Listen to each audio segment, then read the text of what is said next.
Welcome to the Accelerating Operational Performance podcast. I'm Greg Schinkel, your host as usual from Unique Training and Development and Frontline Leadership Systems. I'm excited because I've got a guest in studio with me today. Normally we're using the Zoom technology to bring our guests to you. One thing I wanted to mention as we go into the podcast is if you are a regular viewer and listener, you know that we've been expanding our work beyond the Frontline Leadership Program that most companies bring us in to help them with. We're also doing a lot of work now with the Plant Manager Excellence Program. And there's an early bird deadline that's coming up shortly. And if that interests you, or you just want to talk about some of the challenges that your organization is facing and how we might be able to help you, as you hopefully can get from watching and listening to the podcast for so long, we're pretty easy to talk to. And that conversation can start through an inquiry on our website at uniquedevelopment.com.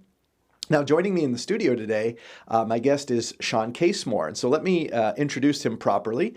Today's guest brings a perspective that every operational leader needs in their corner, because no matter how well your operation runs, growth depends on sales driving that engine. And my guest has made it his life's work to make sure that engine never stalls.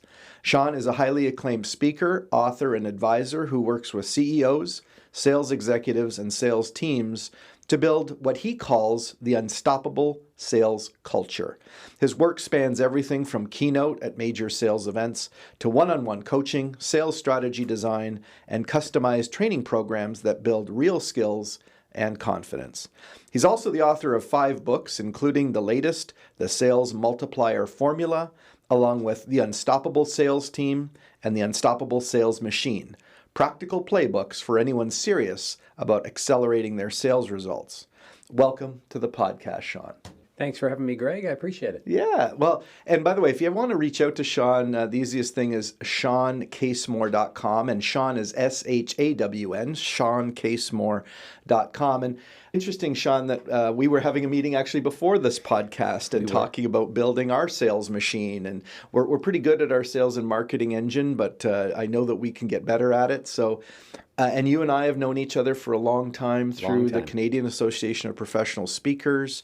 I've been watching your career journey, but maybe we should start with that first. Is give us a little bit of your background to how did you get even into this sales training business and consulting business? So my I grew up in manufacturing. My first job was at a Magna facility, and I worked in operations, production planning, project management, had a short stint in sales in some different companies. And so about 15 years ago, almost 16 now, I decided to move out on my own after leading all sorts of teams and having all sorts of roles. And sales is what I came back to. It was always what I was passionate about. If you read the bio on my website, I say that my first sales job, I was age 11. Because I wanted more jeans. My mom would buy me 2 pair. I wanted more than that. So she said, well, you have to go make some money. So I started knocking on doors. I saying, hey, can I wash your car, cut your lawn? So anyways, so sales is what I began. And again, 15 years working with teams globally, relative to building stronger sales machines and processes. And then, of course, the people and the skills behind it. Okay, so sales was really something that you just had a personal motivation to make some money. Did you have any other...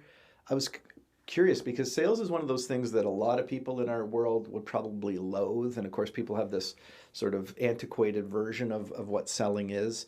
How did you even though get on to selling aside from, just trying to make some money as a kid to buy some jeans? Well, so I did have some sales roles, obviously, so I learned how to sell. But I think it comes back to this, and your audience can probably relate. When it comes to dealing with teams, so if you've got a team of employees of 2 or 200, a lot of times you're trying to sell your ideas to them. And how you do that requires different. It requires good communication skills, being influential, persuasive, etc. And that's really what selling is. And today, what I really enjoy about selling, and I often say that people that are successful long-term need to have, is the desire to help people. Right? Selling is about helping people. It's here's a need, and if you think you can support that need, bringing that forward. So that transition, it maybe started in that manner of knocking on doors, but through some of the sales roles I had, of all the roles I'd held, they're the ones I enjoyed the most. And I think it really comes back to just being able to help people, and you're really meeting new people every day. Right. So. I found, by the way, just when when we talk to manufacturing leaders, one of the things I've noticed that they'll do is they say, I really wish I could hire kids who on their own had to do something to pay for their own stuff or make their own money. And I realized, hey, I've been probably one of those parents where, although my kids did have employment and jobs to do things, it gets a little easier sometimes as a kid if your parents will always give you stuff. By the way, we can't undo these parenting decisions, years afterwards. But I said to one plant manager, I said, the challenge is we don't have enough farm kids, who used to do chores all the time to hire. But we kind of just want people to have that work ethic. So you learn that drive early on. Yeah. Now, I've also, probably people don't even realize, because we've been focusing in the area of frontline leadership for quite some time, that we really used to do sales training. We used to do customer service training. Really after I tried to go and take the business in all these different directions, and then we ran into tough times actually, and really we had to restructure the business. And that's when we focused on the leadership and specifically frontline leadership in manufacturing. Mm-hmm. So I remember the sales training business from way back. And I remember my dad also had a bit of sales background, and we had our own consultative selling skills program. How do you see sales having, evolved and changed, let's say, over the past 20 to 30 years? I think the biggest change, obviously, for most is technology. I mean, when I'm delivering a keynote, what I'll often say is I share a picture of a car. One of the jobs I had early on was selling cars. Yeah. And the idea that selling that car back then, there was only 3 ways to find out. It was radio, television, or newspaper. Right. But how many ways can you find out about something today? Yeah. And now that's marketing, but selling comes back to being able to connect with people. And now we're doing it digitally in most cases, whether it's through email, Zoom call, et cetera. So when it really comes back to what's changed in sales, it's really the question of how technology is impacting sales. Right. If you look at AI right now, used properly, it's a great tool for productivity to help salespeople do more in less time. Right. But I just did a talk last week for a group, and what I said to them is you have to realize customers today are using AI to vet suppliers that they're going to meet with. They're saying, well, what kind of objections should I have? What kind of questions should I ask them? So AI is probably going to be the next big thing that impacts how we sell, but it's not because of the techniques we're using. It's how customers are adopting it and using it to support the sales process, which then sales have to in turn figure out, well, how do I make those shifts myself? Yeah, I've often thought, or at least recently it's come to my, even my awareness that a lot of times before a customer ever reaches out to us, they've already checked us out online. Yeah. They've either asked colleagues about us. They've run an AI. Actually, I had a client lately because every time somebody reaches out to us, I go, how did you hear about us? And then they might say, well, actually, I ran an AI search and you turned up in the AI search. And so I'm thinking the customers these days, and I know, talk about buying cars. I love shopping for cars. My wife is always like, why are you still looking at cars? You just got a car. And it's like, I'm always buying the next car, sometimes 2 years ahead of time. But what I'll do is when I walk into a dealership, I know more about that car than the sales rep, I think, sometimes does, because they have to know, 15 different models.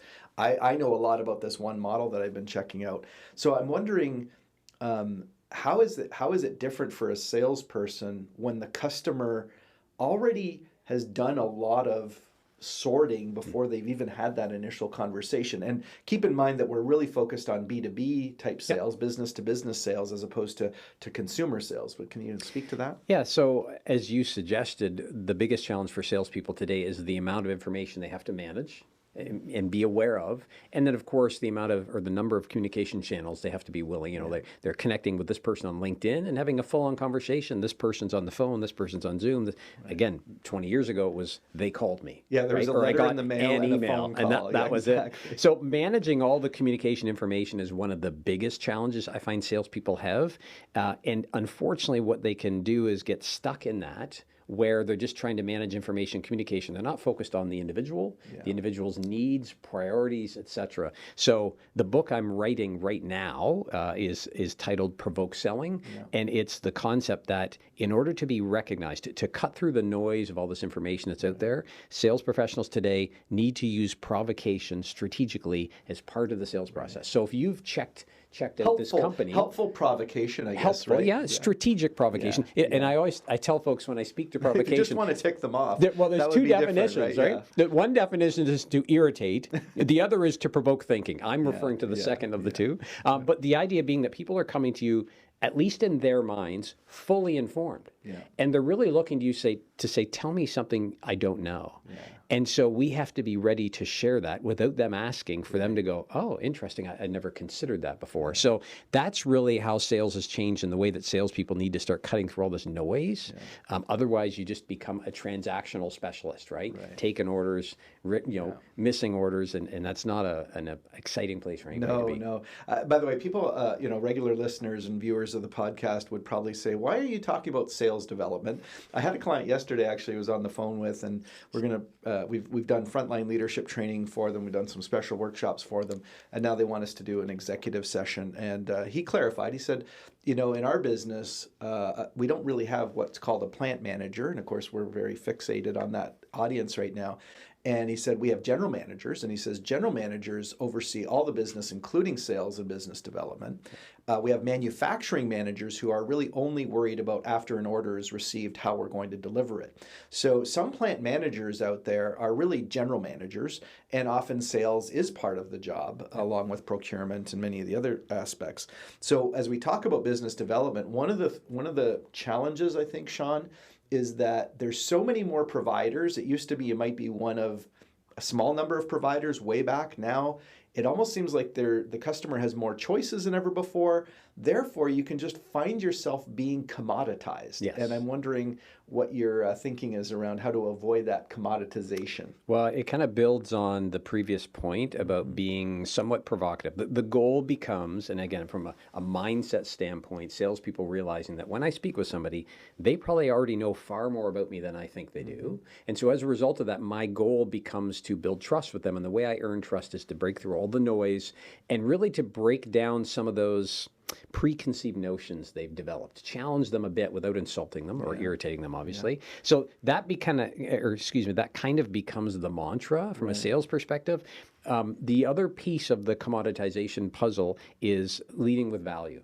So it's the idea that we need to constantly be bringing value to those that we're trying to sell to, such that we can set ourselves apart from the competition. And they suddenly see us as, well, when Shawn contacts me, it's not just to meet with me, because my time's important and Shawn just wants to take it. Instead, Greg's been reaching out, and Greg shared this insightful report to me. Greg sent me this book. Greg sent me this introduction to somebody else, which is all value.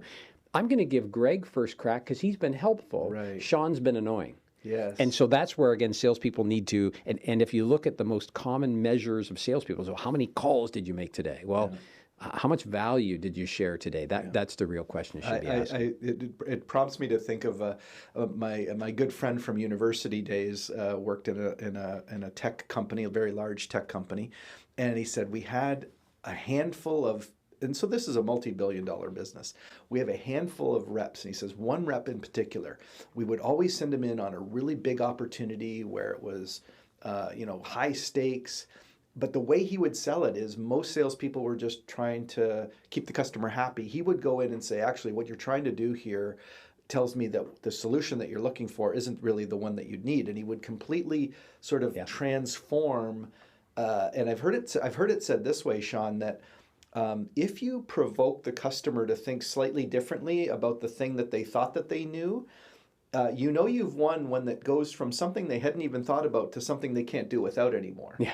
And suddenly you become the only provider because you're the only one who either mentioned it or could deliver on it. Yeah. Right? And it goes back to many sales professionals get caught in the trap of being the yes person. They're anxious for the sale. Eager, so anything you say, I say yes, rather than speak from my own experience and say, well, hold on a second, that thing you shared, that's not 100% accurate. And let me tell you why, right? To kind of snap them out of, because again, the goal is not to irritate them, but the goal is to get them to sit back, as you said, and say, hold on a second, that's a good point, right? Hadn't thought of it that way. Exactly. Or it's funny that you say that because I've been thinking about that in the background. And so you're validating something that they may have thought of, but you're so in a way you're still being positively reinforcing, but you're actually getting to the thing that they're most worried about.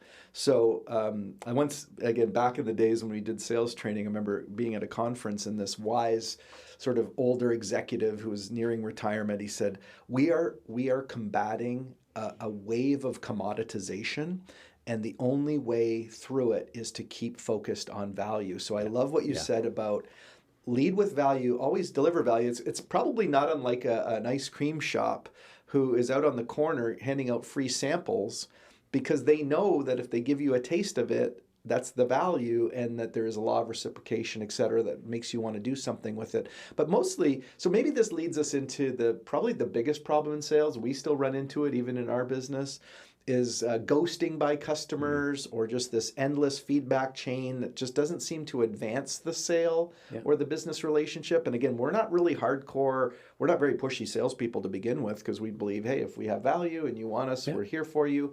I just wondered if you could talk about like just this problem that a lot of people in business development is their customers aren't getting back to them. Even when they say, oh, I won't ghost you, then inevitably they do. Well, I always teach in the training I do, there's proactive steps you can take to minimize. You can't avoid it, unfortunately. But, so for example, if you're having a conversation with somebody and you're going to send them a quote or proposal, oftentimes that's when they'll go dark. So before you send that to them, you say, well, look, I'm going to send this to you. There's going to be a couple things that require some explanation. Well, I'll get this to you tomorrow, which is Friday. How does next Tuesday morning look? I just need 5 minutes to walk through. Exactly. Most people will agree. You book the meeting then.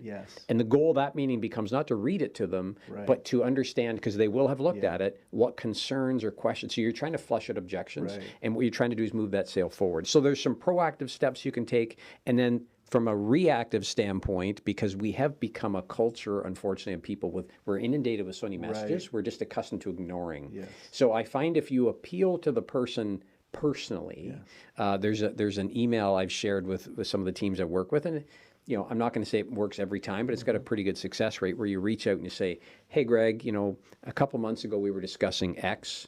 Unfortunately, we haven't been able to connect to discuss this further. Was it something that I did or didn't do? And as long as that comes from a genuine place of, I'm kind of out of options, Greg, I don't know, just tell me, you got about a 50% chance they'll come back and say, no, it's not you. Priorities have changed. I've been busy. We're on vacation. Distracted, change of management. Exactly. And I was going to add to that, because I also believe that the customer has, I don't know, at least 30 different things going on at any given time, right? And they do have a need for whatever it is that you're talking to them about, but it's just one thing. It's not the only thing. It might not be the most important thing. And so they gave you a bit of their attention maybe for a while, but then all those other 29 other things are still percolating in the background and taking higher priority. And so I also agree that, and we've certainly shown it, that most salespeople probably give up after 3 follow-ups.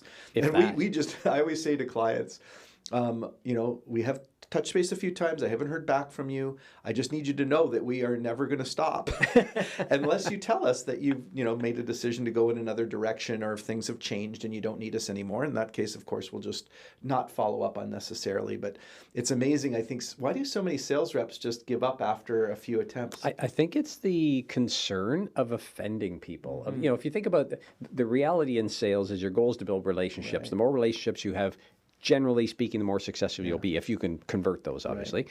So I think a lot of salespeople don't want to offend, don't want to upset other people. And I mean, if I was reaching out to you from a personal level, hey, you want to golf Saturday?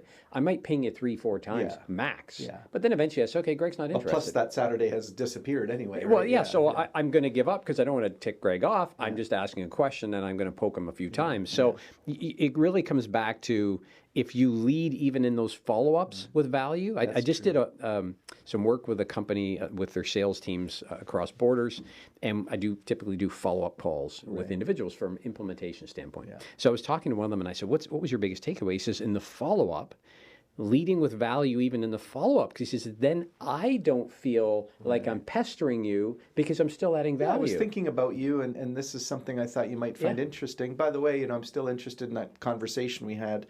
So I love that. I really have picked that up from you in our conversations that we've had. And I believe that this podcast, for example, is an element of value that we put out there.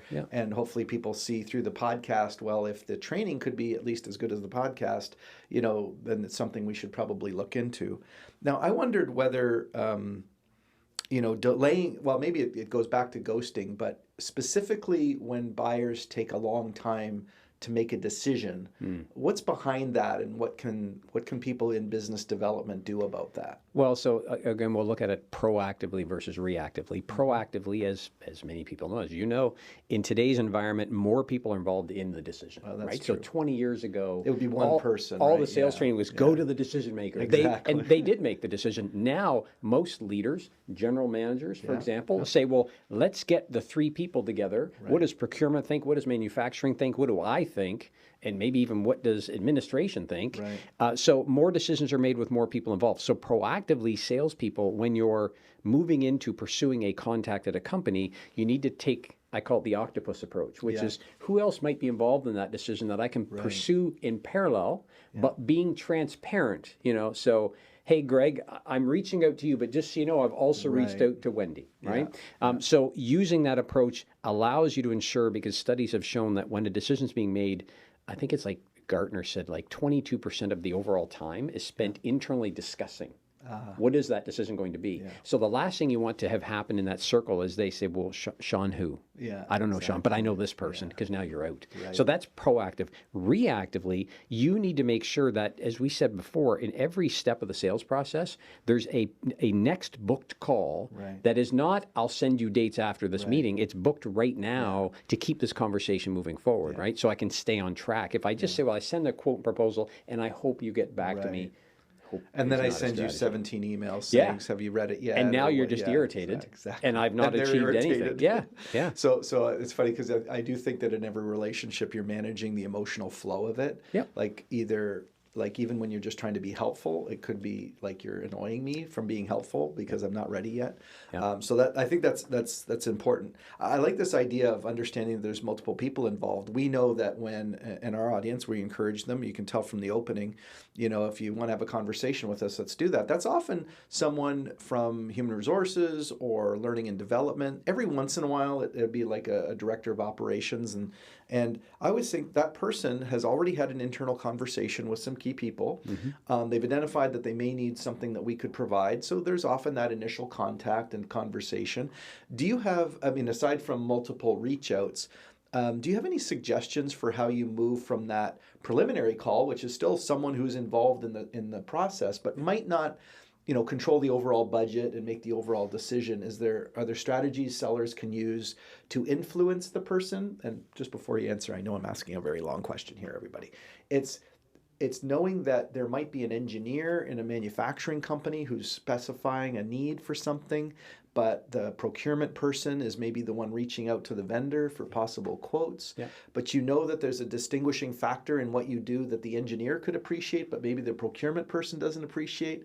Just any strategies for how you get to the person who would really value the differentiation in your company. Well, and it's so every company is a little bit different in how those decisions are made. Even if it's two manufacturers, this engineer over here might not have much to say. This engineer here tries to run the whole division, right? So it is about, in the initial stages of planning to connect with the company, and in that connection, identifying what is their decision-making process. So if the procurement guy or girl calls me, says, hey, I'd like you to send me a quote.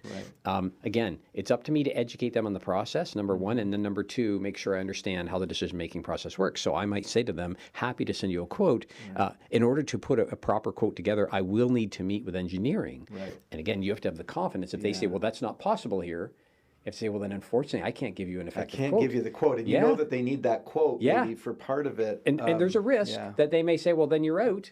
But if I just say, okay, now it's like throwing dice on the table. Let's see hopefully this works, because I know I have to talk the engineer to make it work, right? So you've got to use that. But then if the conversation goes further, you say, well, educate me a bit on the decision process or process you're going to go through here, right? Who's going to be involved? What steps are you going to take? And then the key tool in sales is be quiet after you ask the question. That is maybe the hardest thing for a salesperson, especially for yours truly.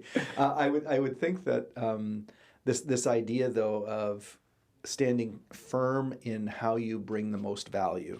So again, it's not like I need to talk to your boss, because that's kind of demeaning. It's like part of our solution is making sure, like in our case, it really helps to talk to somebody who's either the plant manager or director of manufacturing, VP of manufacturing. And it's not to demean the HR or L&D person. In fact, I found that the wisest ones know that the best solution is the one that the economic buyer actually believes in. Yeah. And so they know that actually part of their winning is getting that manufacturing manager. They might play gatekeeper at first just to make sure that no sort of low value meetings go through. Yep. And I think maybe the gatekeeper is also worried, Shawn, that if I allow this person to talk to this plant manager or manufacturing manager, engineering manager, and they come off as, not value added, then my manager's gonna be like, why did you let me talk to that person? So I think there's a little bit in the person that you're talking to, the gatekeeper. Sure. There is. Because there's a risk for them of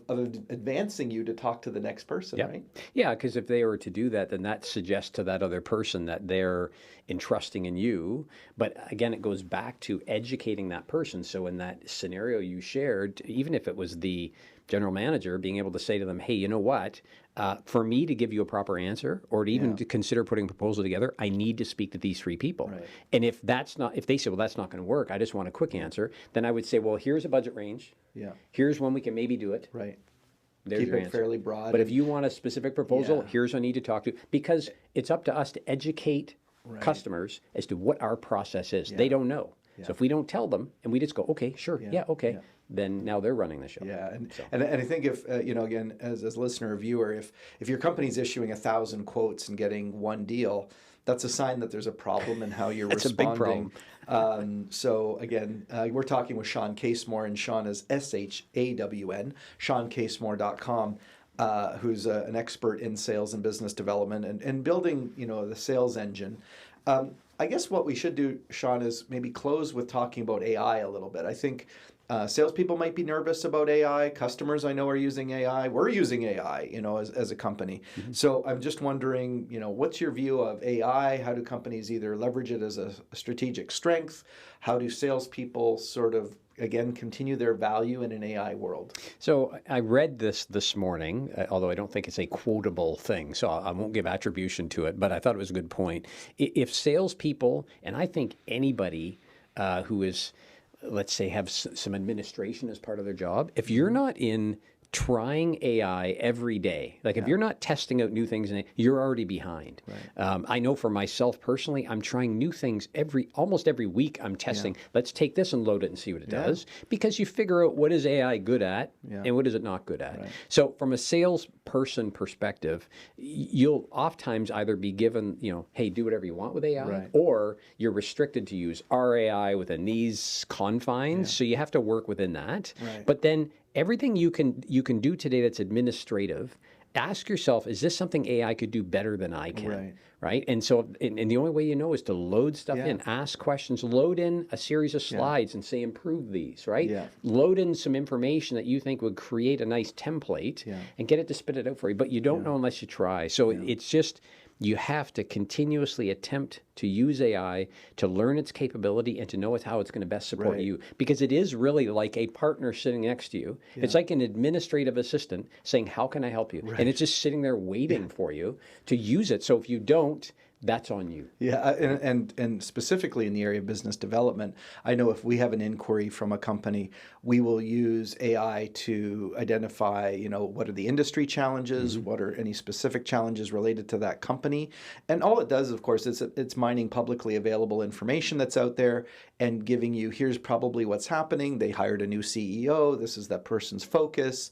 It just gives you some starters. Yep. So if you're not sort of using the best market intelligence, you're kind of falling behind. And then the other thing I think that worries people is they go, well, yeah, but those admin tasks are that's part of my job. And if they go away, I'm going to be like, I have no job. And it's like, well, hopefully your job isn't just related to the admin tasks. It's the intelligence that comes from the admin tasks that service how you really add value. Yeah, because if a portion of my day is spent, let's say from a prospecting standpoint, drumming up some potential leads, and then a portion of my day is following up, and a portion of my day is let's say new outreach. Right. Well, if I can increase the time for new outreach by reducing the time I have to prepare those leads, now I'm adding more value. And that's really, again, the mindset is, as a sales professional, what does my boss or my company really want me to do? Talk to more people, get more conversations started that you can in turn have an opportunity to convert. So the way to get more conversations started is to reduce my admin work And AI is the tool to do that. Yeah. Right. Well, I appreciate that. I know that we've covered a lot of ground. I just wondered if there's any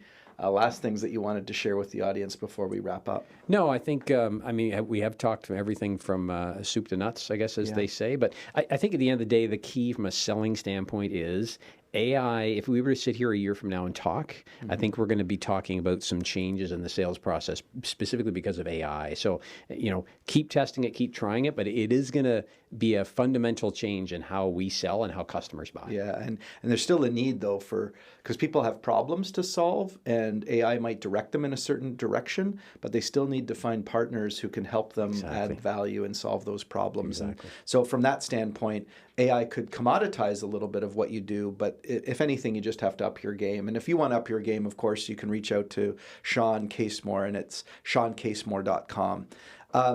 One thing I would say, Shawn, as we're wrapping is, there's a book that came out.